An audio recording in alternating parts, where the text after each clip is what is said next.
And now I'm cheesing my way back to you, Van, with the burning cheese inside.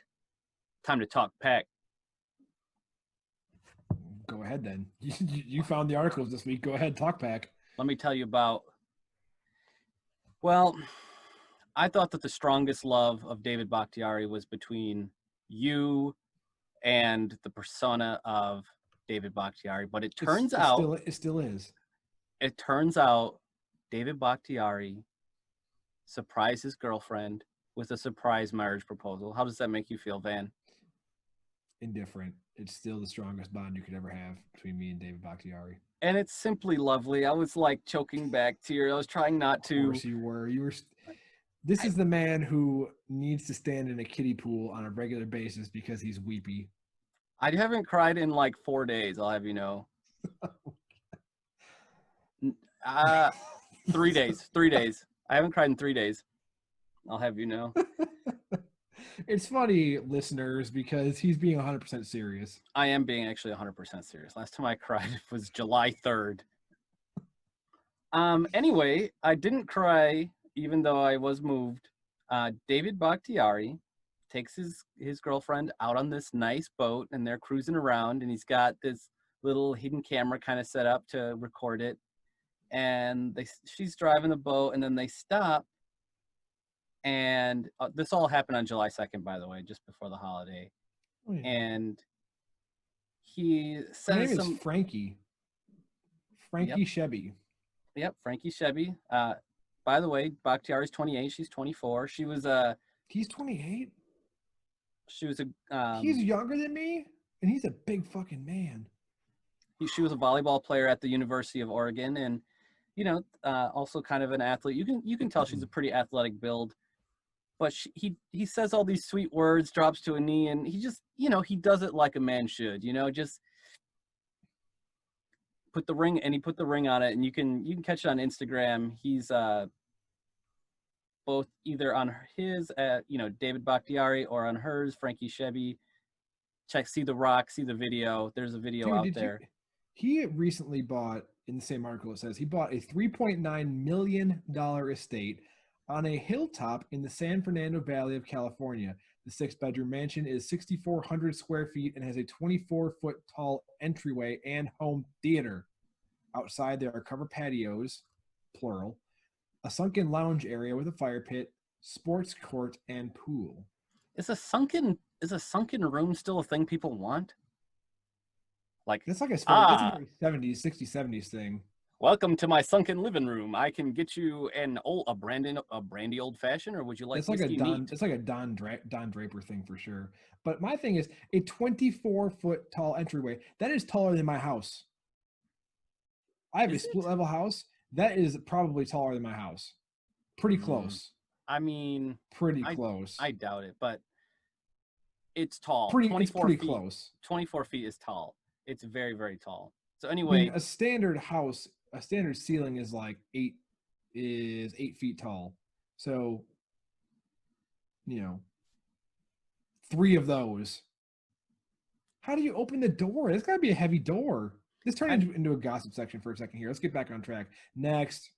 anyway, one other thing, COVID breaks another thing here. The Packers, they're not doing training camp at St. Norbert College anymore. They're doing it at Lambeau to comply with the NFL's rules. PackersNews.com reporting. I mean, I can't say I'm surprised. I mean, it also sucks too because you're not going to have anybody watching the practices like normal in Green Bay, right? Not Yeah, going to have the players riding the kids' bicycles, fans able to watch practice. It's just unfortunate. it is. I mean, it really is. And Mm. one other thing I want to talk about. So, Acme Packing Company put out an article comparing yard after catch between Aaron Jones and Jamal Williams. We can talk about that if you want.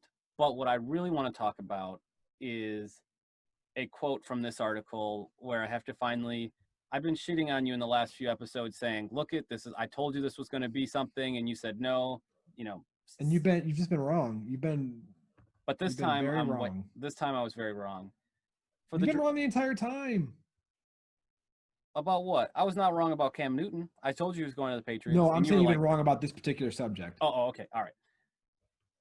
Quote again from Acme Packing Company, written by Tex Western. For the Tex Green Western. Tex Western. for the Green Bay Packers, only one wide receiver shows up on either list for 2019. Sidebar, he's talking about yards after catch. That player is Geronimo Allison. And it doesn't take a rocket scientist to guess which side of the equation he was on. Wait, is it talking about the 50? You said I saw something about 50 in here. Oh, this is 50 running backs, 50 receivers. So Okay, indeed, so all here it is. so any receiver with 50 plus targets last season. Okay. So you might as well just, to paraphrase the rest of this, he was the second worst receiver with 50 plus targets, only beating Ted Ginn Jr., who's been notoriously bad for yards after catch. I said that. How many yards after the catch did he have? How many? Negative. He got a negative 2.2 yard Oh, after catch. so you're saying he caught the ball, went backwards every time?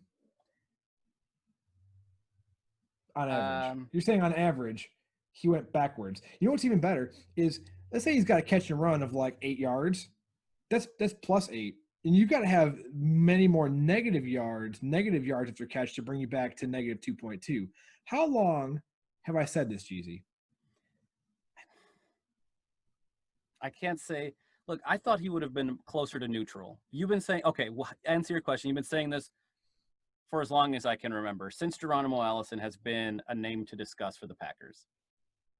Yeah. So I'm sorry, I was wrong.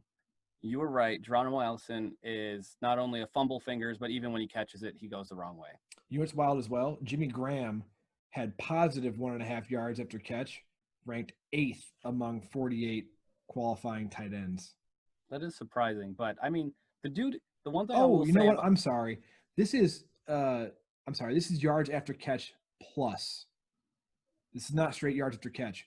So that negative 2.2, this is comparing to an average receiver catching passes of a similar length in similar down and distance situations.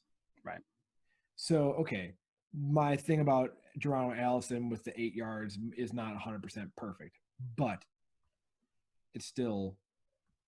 Anyways, Jimmy Graham was 1.5 yards above average, which is 8th among 48 qualifying tight ends. Yeah. So I'm just saying, like, I was wrong. Geronimo Allison is just generally fucking up, and he's got to be better or he's got to go. Well, he's gone. So he's got to go. He's been go. But I know, but I. All right, but what I meant to say is, Okay, I guess that's the end of this episode. that is the end of this episode. All right. No, but seriously though, sorry, Geronimo Allison. I really believed in you. Sorry, I didn't.